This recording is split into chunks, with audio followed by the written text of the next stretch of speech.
In this video, we are going to show you how to create checklists in Poppy AI. Now, create a new board if you want. You only need to go and do two things. First of which is to launch the Poppy AI chat. So click this right here on the left-hand side. And then second is to create a group. So click this to create a group and label it however you want. And then give Poppy the something along the lines of, in terms of a prompt, look at the connected group processor, that's the group name, right? And break down the exact execution steps into a clean chronological checklist.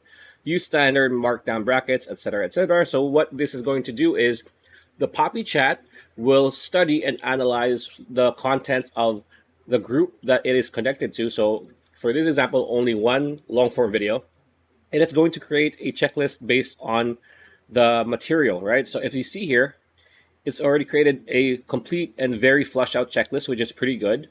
So now to use this, you want to actually click copy, right? There's two options.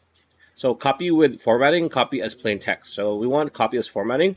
And here somewhere in the board, you just want to control V, and it's going to show you the checklist, right? So the good thing about this is if you want to really flush it out, you can do so. And it actually works as a checklist. So if you click on this, as you can see, it does actually act as a checklist. And if you're interested in trying out Poppy.ai, you can get a $25 discount when you click on the link in the description below that we have provided. Pretty much it. That's a video. Hope you liked it. Like, comment, share, subscribe, ring that bell icon. We'll see you on the next video.